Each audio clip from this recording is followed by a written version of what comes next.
Hey everyone, Professor Snart here checking in once again as we wrap up Unit 5, which had us doing hopefully what turned out to be a kind of interesting comparison through close reading of two different texts, a word that we can take pretty broadly to mean, in our case, or the case for Unit 5, both this short story, kind of the more traditional text that we think of, but also the song and music video from No Doubt, which is itself a kind of text that we can analyze and, make interpretive statements about and pull like direct evidence from in the same way that we might for the short story.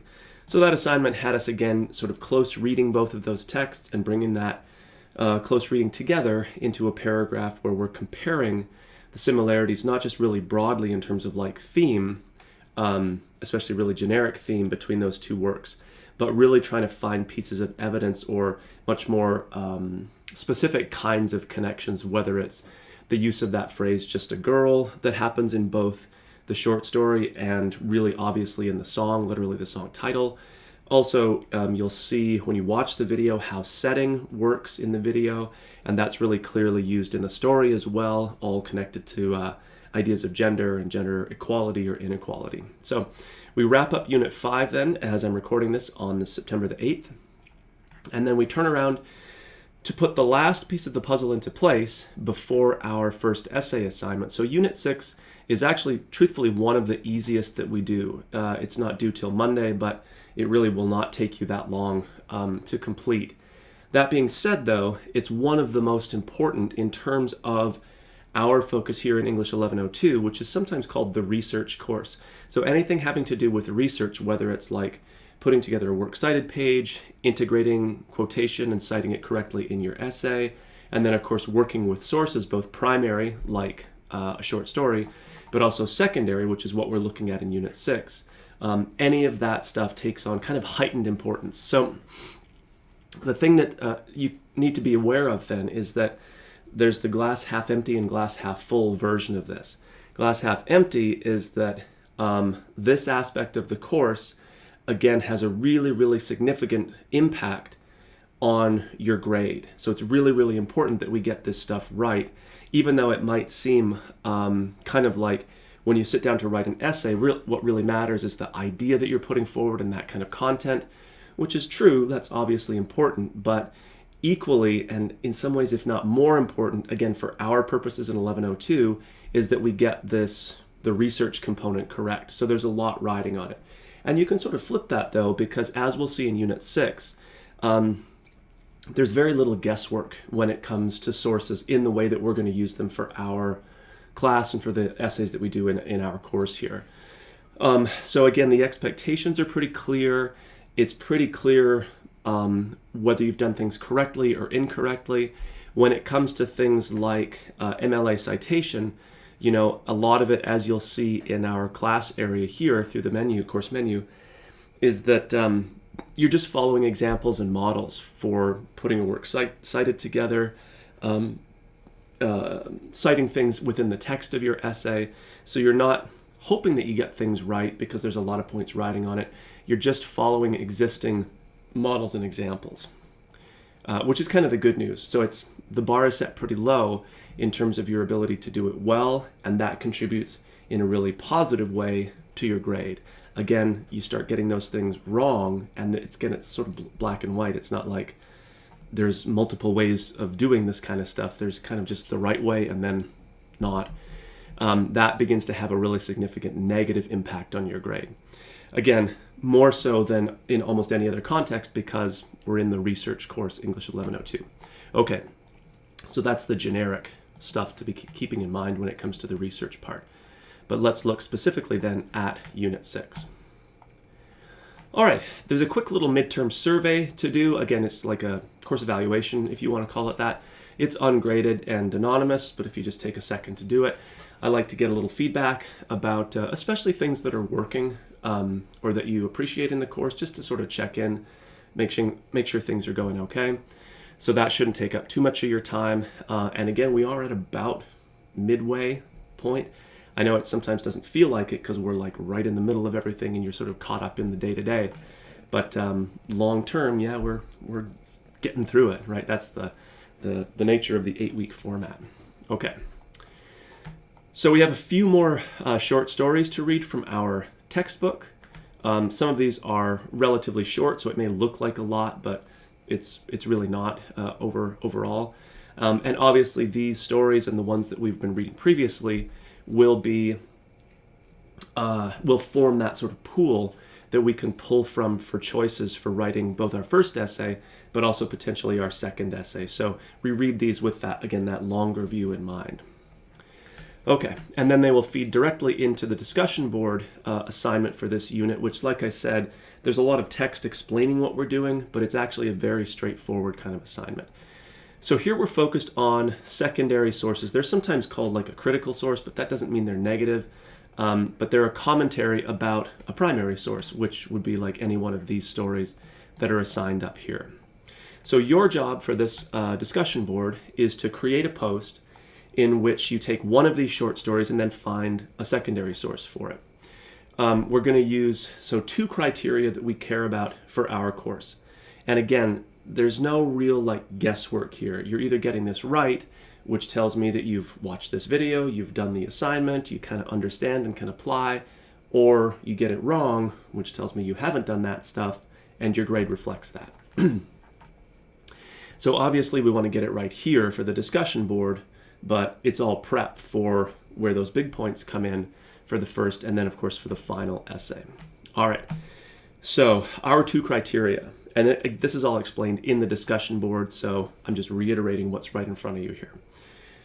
Our secondary sources have to be two things. They have to be appropriate and relevant. So appropriate means for our purposes that we're using the COD library website and using databases. So I'm just going to click over here to the library site.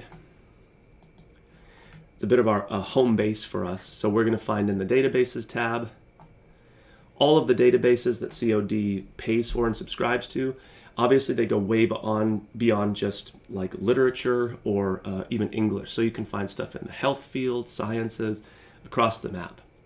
We are interested, though, within the humanities section, the literature databases. You can use any one of these to complete our assignment and to potentially find sources that are going to work for our purposes.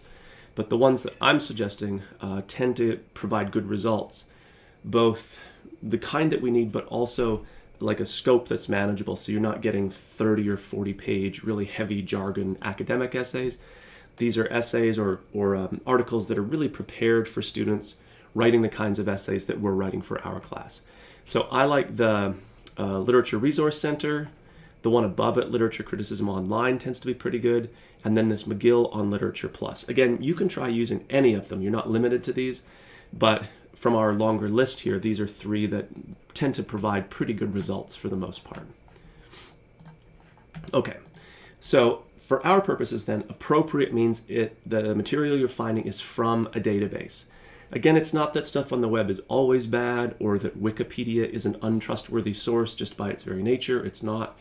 But for our research purposes, I want to see that you're able to use effectively this particular kind of research source, a database. So the secondary sources we use for this assignment, but also, of course, for our essays, they have to be from a database. Again, there's no real right or wrong, or there's no gray area. It's pretty clear if it is or isn't. That's the appropriate part. So what does relevant mean? Relevant means, as is described down here, the secondary source you find has to be a direct discussion of the primary text. So that might be a discussion of one of these short stories or the play that we'll get to towards the end of the course. But in other words, if you go to a database, so you've got an appropriate source, but you've read, let's say, Volar by Judith Ortiz Cofer.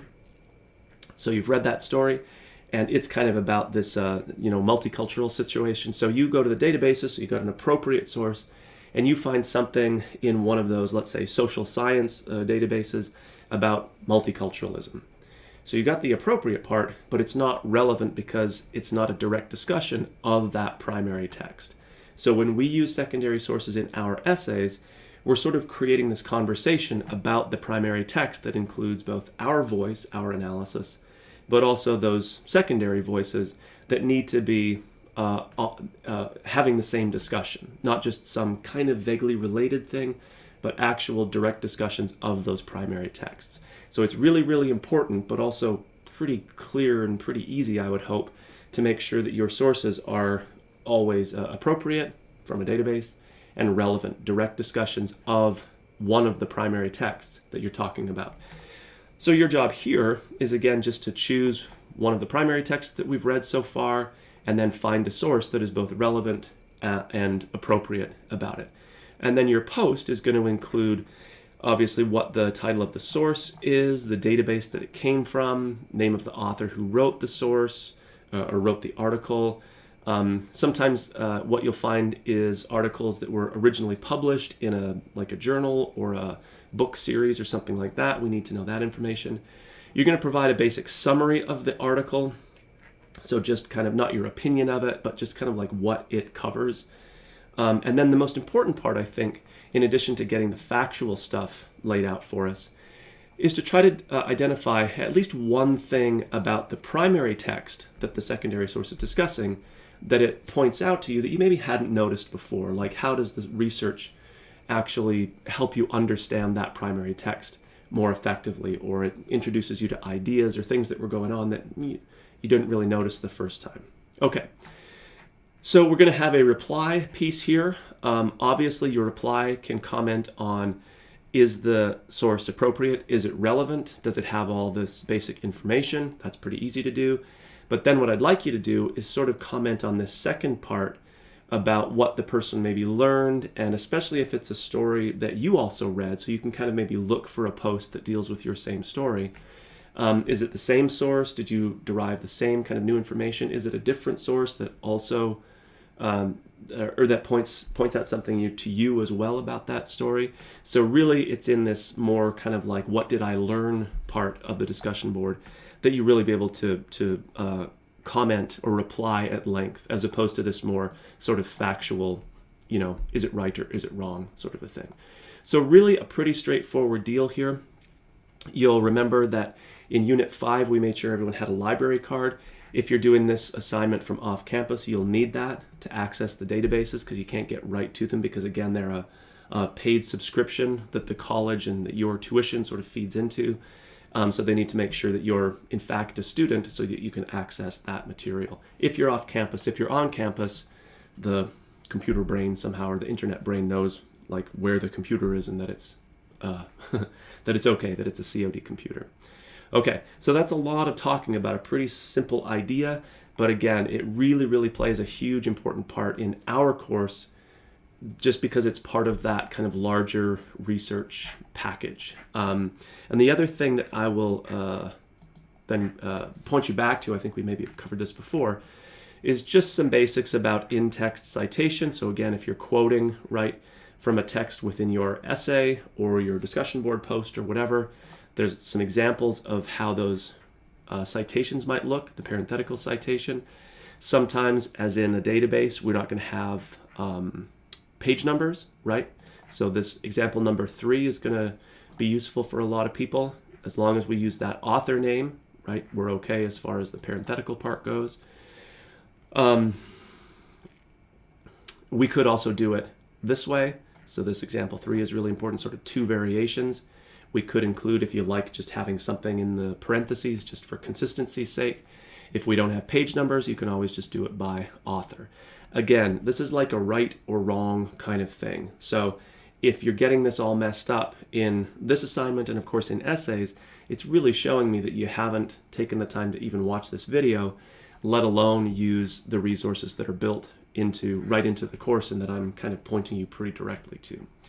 Okay, so especially as we get closer to our midterm point and our first major essay assignment, really start thinking comprehensively about what are all the pieces that we've been gathering here, and do they all kind of make sense? And then of course we're going to want to bring them together for that first essay assignment that for us is coming just around the bend. All right, so be in touch with any questions or concerns, and I'll talk with everybody soon.